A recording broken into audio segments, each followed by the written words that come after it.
Espectacular simulacro de un desembarco anfibio, el que se ha vivido este martes en la playa de La Malagueta, en la capital malagueña.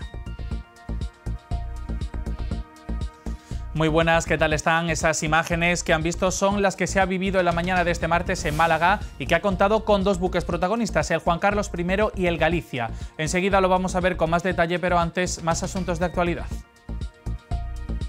La actualidad nacional viene marcada por el descubrimiento que ha hecho la Unidad Central Operativa de la Guardia Civil en el domicilio del expresidente de Adif, un documento sobre el suministro de 5 millones de mascarillas durante la época del COVID.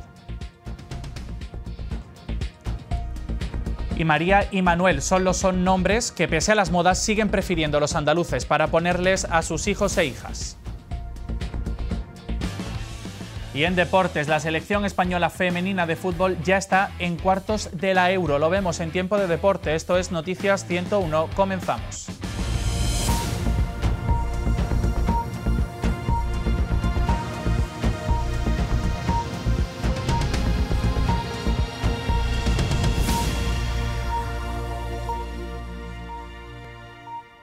Comenzamos hoy el informativo desde Málaga, donde la playa de La Malagueta ha acogido el desembarco anfibio para el rescate de rehenes. Pero no se preocupen, ha sido solo un simulacro y nos ha dejado imágenes tan llamativas como estas. Vean. Esta mañana ha tenido lugar el desembarco anfibio en las playas de La Malagueta. El Juan Carlos I es el buque insignia de la Armada Española, el mayor barco de guerra construido en España. Y el segundo es un buque de asalto anfibio que ha participado en numerosas operaciones de ayuda humanitaria a lo largo del mundo. Es la primera vez que un desembarco tan grande y al Juan Carlos, que es el barco insignia, así que me hace ilusión verlo. Bueno, todo el tema militar me atrae muchísimo. El Juan Carlos I lo he visto varias veces y he estado en él, y el Galicia también. Ha sido un ejercicio práctico donde se simula un rescate de rehenes con infantes de marina, aviones, helicópteros, embarcaciones rápidas y lanchas. En resumidas cuentas, una demostración de la capacidad expedicionaria de la Marina Española. Y vamos ya con más asuntos. Recordarán que el pasado mes de junio fallecía Antonio Ramos, subinspector de la Policía Nacional en Málaga, tras ser embestido por varios atracantes. Pues bien, hemos conocido que el Ministerio del Interior le ha denegado la medalla de oro al mérito policial. El Ministerio del Interior ha denegado la medalla de oro al mérito policial al subinspector Antonio Ramos, fallecido el pasado junio tras ser embestido por unos atracadores en la A7 de Málaga. La decisión genera polémica entre sindicatos policiales que consideran que le correspondía la máxima condecoración del cuerpo. El subinspector Antonio Ramos perdió la vida el pasado mes de junio cuando regresaba a su domicilio tras finalizar su turno de trabajo. El agente jefe de la unidad nocturna Gotham de la Comisaría Provincial de Málaga fue embestido por un vehículo que circulaba en sentido contrario por la A7. En el automóvil viajaban varios delincuentes que huían a toda velocidad tras cometer un robo en una farmacia. Interior ha concedido al policía fallecido la Cruz al Mérito Policial con distintivo rojo, una decisión que ha generado un fuerte malestar en el Cuerpo Nacional de Policía.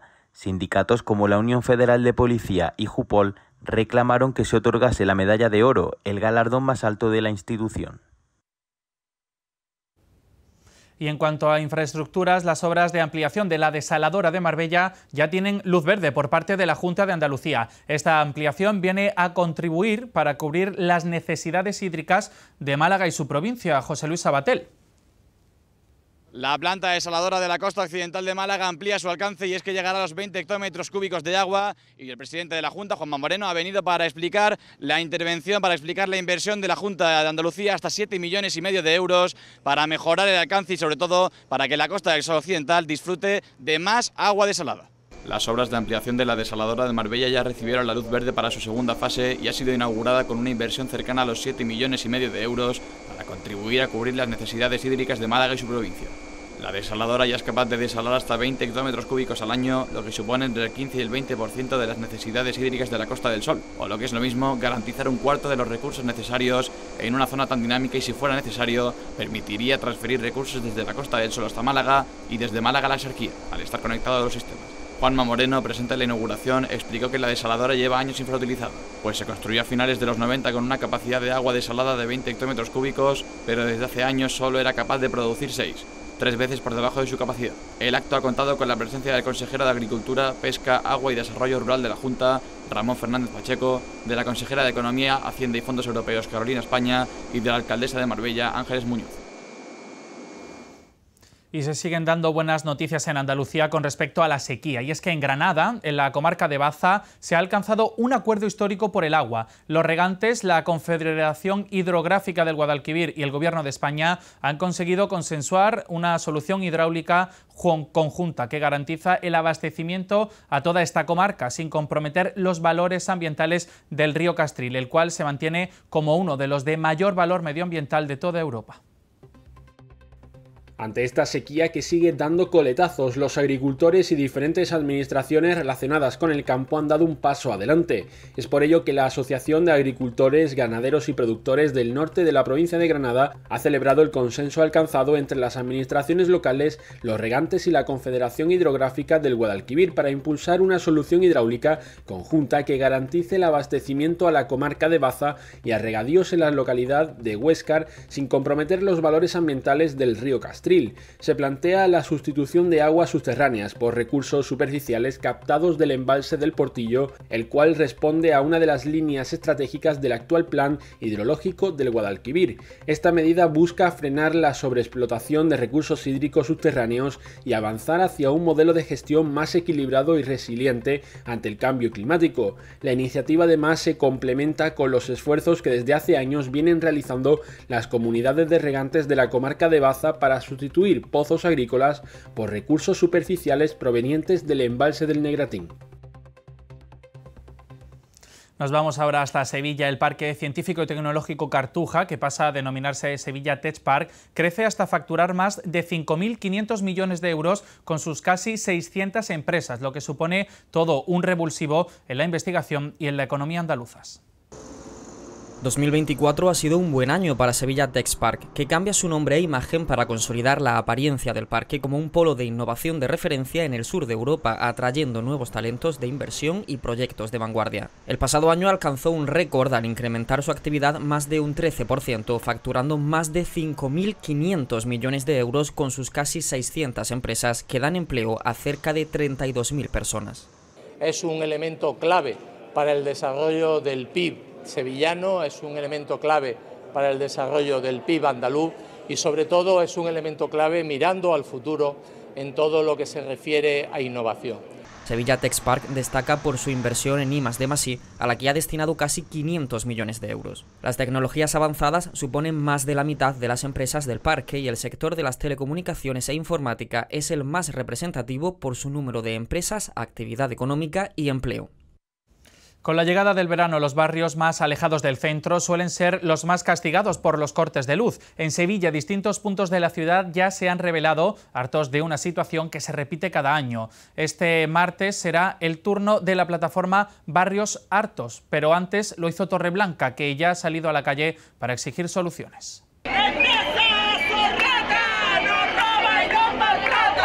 Así está el ambiente en Torreblanca, un barrio de Sevilla cansado de vivir entre apagones. Más de 400 vecinos han salido a la calle a manifestarse entre pancartas y gritos como "La luz no es un lujo, es un derecho".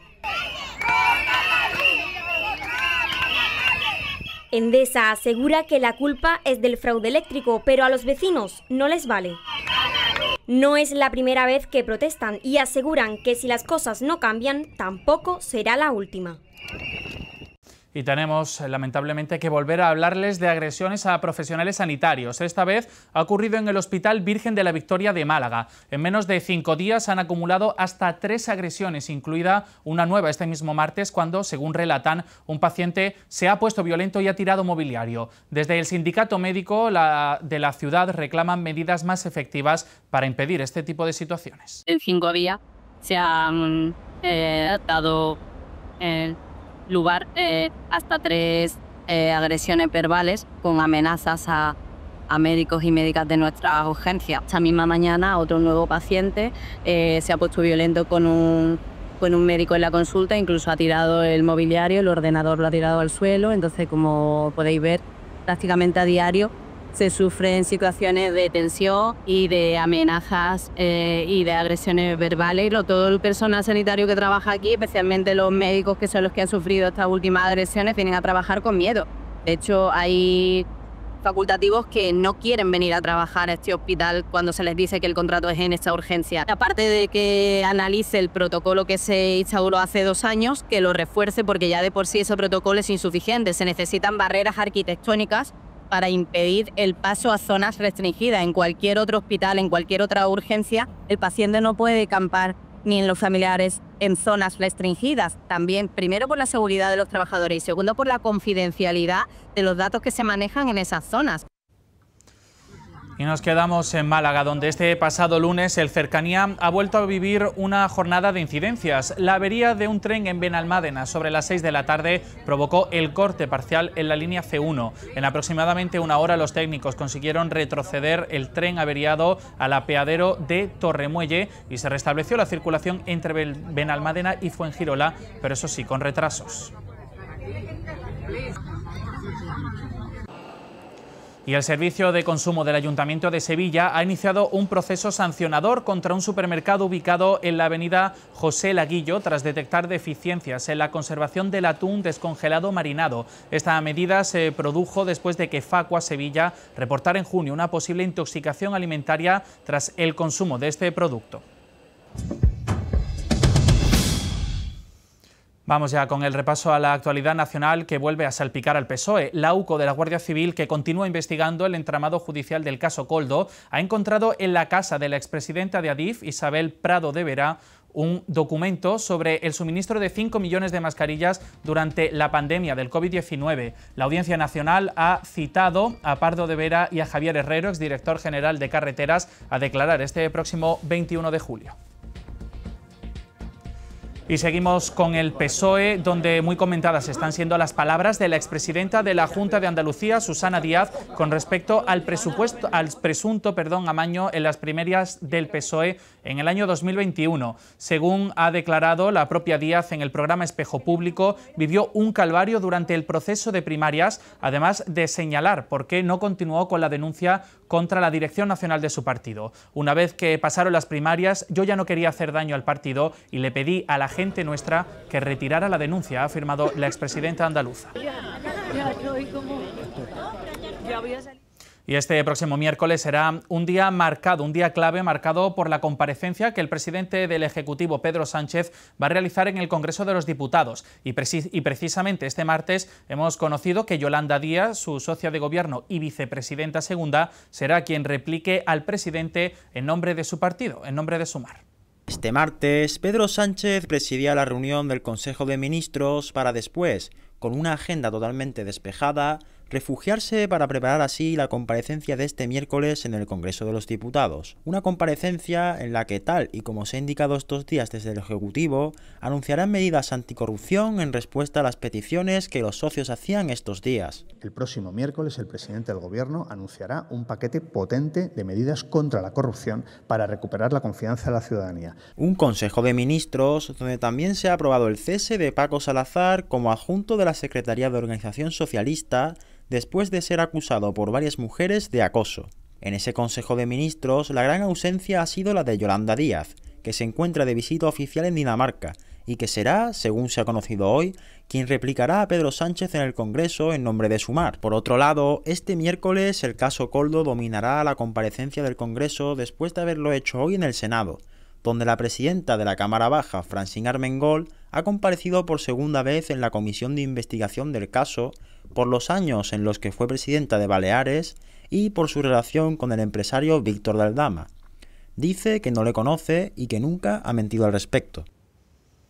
Y más asuntos. Este martes el Ministerio de Juventud e Infancia, presidido por Sira Regó, ha convocado a la Comisión Sectorial para debatir el reparto de menores migrantes no acompañados que actualmente se encuentran en Canarias, Ceuta y Melilla. En total, casi 4.000 menores serán trasladados a otras comunidades, siendo Andalucía la comunidad que más menores va a recibir debido a sus dimensiones. Andalucía encabeza el reparto de menores migrantes no acompañados con 677 niños asignados, seguida de Madrid y la Comunidad Valenciana. Un reparto que, según fuentes del gobierno, no tienen por qué llevarse a cabo al completo, sino que los cálculos son de máximos y dependerá de algunas circunstancias como la capacidad de tramitación de expedientes por parte de las comunidades autónomas de origen. En total se estima que casi 4.000 menores no acompañados que actualmente se encuentran en Canarias, Ceuta y Melilla sean trasladados. Para ello, el gobierno financiará a las comunidades de destino. El Ministerio de Juventud e Infancia sufragará la financiación de los traslados, mientras que el Estado se encargará de los gastos de la acogida durante al menos los 3 primeros meses. Una financiación que, en el caso de Andalucía, será de 8,8 millones de euros. Debido a su sistema de acogida tensionados, ni Cataluña ni el País Vasco se ven obligados por ley a realizar ninguna acogida. No obstante, desde el gobierno agradecen que Cataluña se haya mostrado dispuesta a acoger como mínimo a 31 menores, el mismo número que en anteriores ocasiones, convirtiéndose en la comunidad autónoma que más acogidas registra. Y precisamente Vox ha anunciado que quiere deportar a todos los migrantes, cito textualmente, que hayan venido a delinquir y también a todos los menores. Así lo ha dicho su presidente, Santiago Abascal, en redes sociales, justo unas horas después de que el nuevo secretario general del PP, Miguel Tellado, confirmase que su partido nunca pactaría con Vox para formar gobierno. Miguel Tellado se lo decía este lunes a un grupo de periodistas. No pactarán con Vox para formar gobierno, aunque sí lo harían puntualmente para sacar adelante ciertas medidas. Ahora, esas palabras, que no quedaron registradas en ninguna parte, se han repetido públicamente. El compromiso del Partido Popular es un gobierno en solitario, un gobierno único, un gobierno unido, donde pueda tomar decisiones sobre asuntos claves para el futuro del país, sin que, a la tarde, miembros del gabinete del presidente, de otra formación política, salgan en público a contradecir lo que han aprobado esa mañana. Estas palabras llegan justamente en un día en el que el presidente de Vox ha compartido en su cuenta de X el objetivo del partido de deportar a todos los migrantes que se encuentren en situación irregular, o a todos aquellos que estén legalmente pero no se adapten a nuestras tradiciones.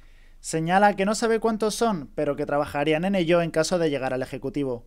Este martes en el Congreso su portavoz incidía en esta propuesta. También exigimos el rechazo a la política de puertas abiertas a la inmigración ilegal promovida por el bipartidismo y a la inmediata expulsión de todos los inmigrantes ilegales que se encuentren en España, así como aquellos que hayan accedido de forma legal pero que hayan convertido el delito en su forma de vida y hayan manifestado una incapacidad manifiesta de integración y asunción de nuestra cultura y forma de vida.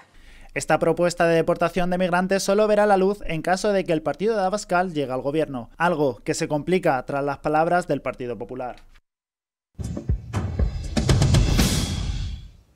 Y atención ahora a esta noticia, porque a pesar de las modas, María y Manuel siguen siendo los nombres más populares en Andalucía, salvo en Málaga, donde prefieren Sofía y Hugo, y en Jaén, donde a Manuel le acompaña el nombre de Lucía. María y Manuel continúan liderando el ranking de nombres más populares en casi todas las provincias de Andalucía por 9ª vez consecutiva, salvo en Málaga y Jaén. El nombre de María lleva repitiéndose en las listas de nombre más populares desde el año 2009, mientras que Manuel lidera la clasificación masculina desde el año 2016. Así lo revela la estadística de nombres de los recién nacidos andaluces del año 2024 publicada por IECA. Málaga rechaza los clásicos de María y Manuel y escoge Sofía y Hugo como nombres más frecuentes. Por su parte, Jaén mantiene a Manuel como favorito entre los niños. Sin embargo, en el caso de las niñas, la provincia prefiere el nombre de Lucía. Escoger el nombre de los padres de los recién nacidos es una decisión que sigue siendo habitual en Andalucía. En el caso de las niñas, el 4,9% heredaron el nombre de su madre. Con respecto a los niños, el porcentaje se elevó hasta un 13,7% respecto a su padre. Y Sevilla ha sido este martes escenario de un acto en el que se ha rendido homenaje a la labor de las fuerzas de seguridad de lucha contra el terrorismo. La Fundación Alberto Jiménez Becerril ha hecho entrega de su reconocimiento anual a la Guardia Civil en una ceremonia muy simbólica. La Fundación Alberto Jiménez Becerril ha entregado el 11º premio contra el terrorismo. Un premio que este año ha recaído en su 11ª edición en la Guardia Civil, una muy acertada elección. En reconocimiento a su labor en la lucha contra la violencia terrorista. Porque hablar de la lucha contra ETA es, inevitablemente, hablar del sacrificio de la Guardia Civil.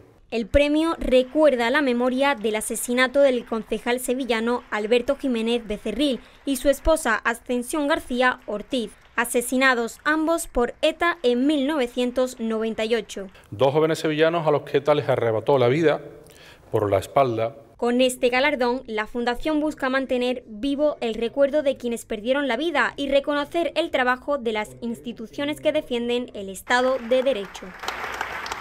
Y en el apartado cofrade de hoy hablamos de una de las devociones de Andalucía, el cautivo de Málaga. El obispado de la ciudad ha decidido suspender el proceso electoral en el que se encontraba inmerso la cofradía. Según nos han confirmado el actual hermano mayor, Mario Ortega, los motivos que alude el propio obispado son posibles irregularidades en el proceso iniciado el pasado 19 de junio, tras el informe no favorable del director espiritual de la corporación. Las elecciones en la cofradía malagueña se volverán a iniciar en este próximo mes de octubre.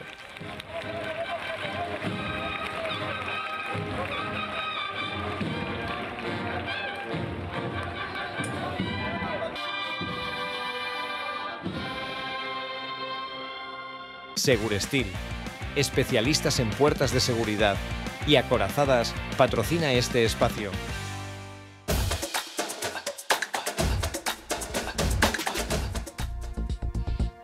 Y tiempo ya para el deporte. Matías Almeida ha sido presentado oficialmente como nuevo entrenador del Sevilla en una comparecencia conjunta con Antonio Cordón. El técnico argentino, que firma hasta 2026 con opción a una temporada más, se mostró ilusionado ante el reto. Tras 3 días dirigiendo los primeros entrenamientos de la pretemporada, el Sevilla ha presentado oficialmente a Matías Almeida como entrenador del primer equipo. Durante su presentación, el técnico argentino ha desvelado cuál es su objetivo en Nervión. Sí, obviamente volver a que este equipo sea competitivo, que este equipo vuelva a participar como ha participado en los últimos años, no en los últimos 2, y tratar de convencer a nuestro público que se sienta identificado con lo que va a haber. Además, en lo que respecta al mercado de fichajes, Almeida tiene claro que la dirección deportiva de Antonio Cordón está trabajando para hacer el mejor equipo posible con las herramientas que tiene. Y el Betis ha comenzado la pretemporada con los habituales exámenes médicos y pruebas físicas a los jugadores. Entre el martes y el miércoles pasarán todos los futbolistas béticos a partir de la primera concentración del verano a las órdenes del técnico chileno Manuel Pellegrini. El Betis estará en Almarcil, localidad portuguesa del Algarve, entre el 9 y el 19 de julio. Durante su estancia jugará un trofeo triangular en Faro ante el Uniano, Leira y el Farense.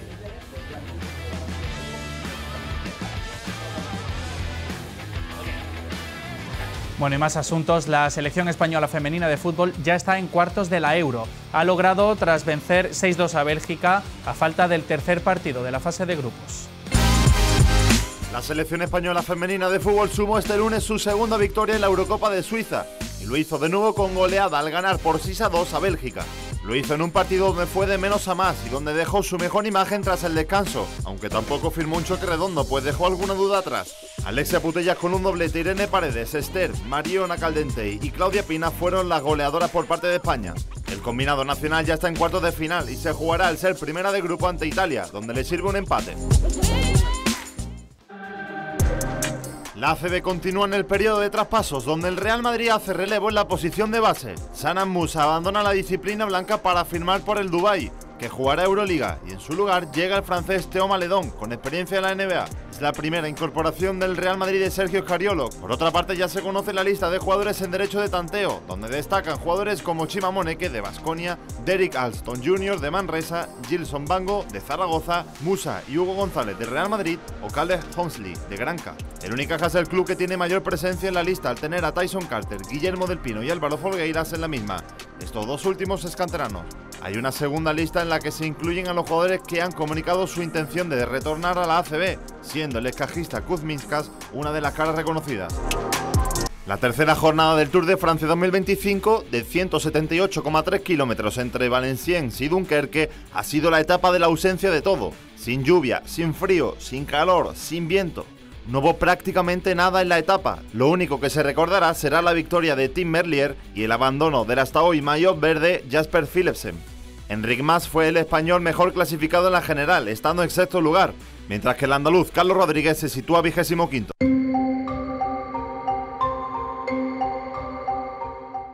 El tiempo para este 9 de julio en Andalucía se presenta con cielos nubosos de nubes bajas en la vertiente mediterránea y en el tercio occidental, tendiendo a despejarse a lo largo de la mañana.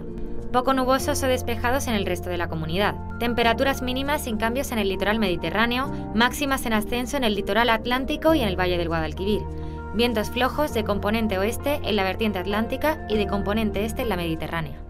Y antes de marcharnos, apunten esta fecha, 24 de julio. Ese día, la Plaza de Toros de Málaga recibe a uno de los artistas más aclamados del 101 Music Festival. Llega el artista puertorriqueño Luis Fonsi con un concierto que no va a pasar desapercibido. Con esta propuesta nos vamos. Gracias por acompañarnos un día más.